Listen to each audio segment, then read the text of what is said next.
Noles looking for victory number 1 on the season. ULM on deck here at Doak Campbell Stadium, 5 p.m. on Saturday. Nole Insiders Lane Hurt and Tim Linefelt here with you. Tim, you have to say it was a rough one to start the season against Boise, 36-31. Nole scored 31 points in the first half, 0 in the second. Defense seemed to run out of gas a little bit, had some missed assignments that cost the team dearly. This is a huge game for the Seminoles. They need to come out, show improvements. Let's start defensively. Harlan Barnett talked on Thursday. They want to see better alignment, better on assignments. He admitted they maybe need to simplify some things defensively so the guys are on the same page.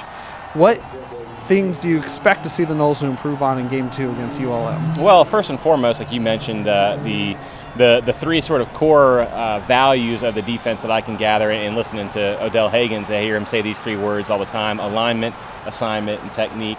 Technique, of course, speaks for itself, but then the alignment and the assignments were really in the spotlight this past week. It was pretty much everybody said those were an issue, from Willie Taggart to the players on down. Getting in the right spot, knowing your job, doing your job, that sort of thing. It was an issue on Saturday against Boise State, and Harlan Barnett admitted as much on Thursday morning. And, I think to kind of your point and kind of what Harlan said is I think they need to maybe, he used the term dial it back, which to me translates to simplify a little bit. We know Florida State changed its defensive scheme in the offseason a little bit more three-down linemen, 4 linebackers, that sort of thing. And although Willie Taggart pointed out, and he's right if you back and watch, they did use more even fronts than you might think. So maybe it wasn't as different, but it seemed pretty apparent that the players are being asked to do a lot different sort of at one time, if you will. And I think that was really apparent on some of those third and longs. And Harlan Barnett said even, in those situations, he kind of got away from what he likes to do. He likes to be aggressive. He likes to be attacking. But in some of those third down situations, he said that he thought, okay, let's play top down, which I took to mean, play back, keep it in front of you. Don't give up the big play. If it's 3rd and 15, give them 8, 10, 12, and go make the tackle. Well, the problem, of course, was that guys weren't in the right position to make those plays once they got the 8, 10, or 12, or if you lose a guy in your zone, you pick it all up at once. And then we saw tackling was an issue too. So I think the first thing that you want to do is simplify it. I think you're going to see Harlan Barnett go back to what he's comfortable with, which is more aggressive, more potentially man-to-man type matchups. Go out there and beat your guy. I think that's a matchup. Those across the board against ULM are matchups that Florida State would probably take with their athletes and players, and go from there. And if you're going to get beat on a third down or whatever, do it trying to take the game to your opponent rather than let the opponent bring the game to you. I think that's kind of what happened with Boise State, and we saw what happened. And I think Harlan Barnett, give him credit for I think a moment of honesty. I think they would wish that they hadn't done that. Offensively, again, like I said, 31 points in the first half. Offense was humming. Shutout in the second half. Tim, which offense do you think Florida State is closer to, the one we saw in the first half or the one we saw in the second half? And secondly, what improvements do you expect to see from this unit against ULM?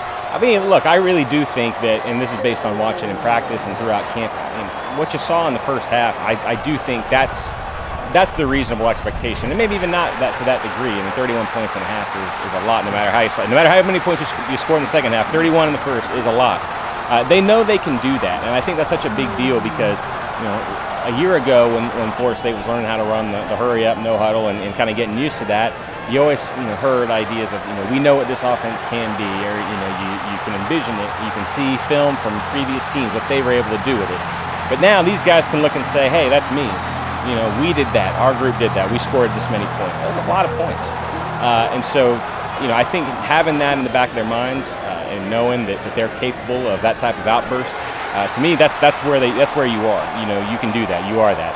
Is there room for improvement? Yeah. I think the game kind of got away from you a little bit, and there's still some degree of. Willie Taggart talked about the idea of learning how to win. Which is, it encompasses everything: mental toughness, dealing with adversity, that sort of thing. Stemming the tide when it's starting to roll against you, and keeping your head on straight. And that's something that this group is still learning how to do. And I think that's pretty fair to say. But from a pure physical, statistical even standpoint, we've seen what they're able to do. I think third downs are going to be the number one thing you look at with the offense this week. 1 of 12 on third down last week. I mean, that's just, no matter what kind of offense you run, 1 of 12 is not going to get it done.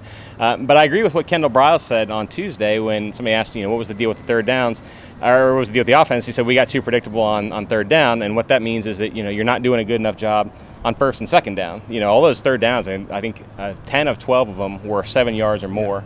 And it's a lot. And look, the fact is, I think, and we're going to see this as the offense goes on, the way this offense is built, you're not going to see a whole lot of third and shorts. And look, when the offense was rolling in the first half, they weren't converting third and ones. They weren't getting a third down. And then it's designed to pick up 8, 10, 12 yards at a time, score in a minute and a half. That's what they want to do. But the key then is, to me, making something happen on first down, and if not first down, second down. I mean, that's what has to happen. You have to get positive yardage. You have to win first down, so to speak, so you can rush up to the line on a second and manageable, keep the defense on their heels, get the chains moving after that, and all of a sudden you've got some momentum going. It's a very kind of stop-go. Once it's rolling, it's like an avalanche. It just keeps going. But once it stops, we saw it on Saturday, it can be hard to get it back into gear. ULM, an easy victor last week against Grambling State. Simple question, should fans be worried about ULM coming into Doak? ULM's the kind of team that can put you in an uncomfortable situation in the fourth quarter. I mean, they ran for more than 300 yards against Grambling State. I know it's Grambling State, but 300 rushing yards is a lot. They have a quarterback who's a 3-year starter, 3+ year starter, has run for more than 500 yards each of the last 2 years. He can throw it a little bit as well. All those things we talked about, the discipline, the alignment, assignments. I mean, whenever anybody talks about defending a running quarterback, what's the first thing they say is, do your job, mind your assignment, and they can't hurt you. Well, you're going to get tested on that on Saturday. It's a test that I think you should pass, but you want to see them do it. There you have it, Seminole fans. It's Florida State versus ULM, 5 p.m. in Doak Campbell Stadium. Make sure you get out to support your Noles. Of course, that game is also the Seminoles' first football game on the ACC network. Make sure you call your cable providers like Xfinity, who's one of the only major ones who don't have the ACC network yet. Make sure you watch your Noles as they look for win number 1 on the season. For Tim, I'm Lane. Go Noles.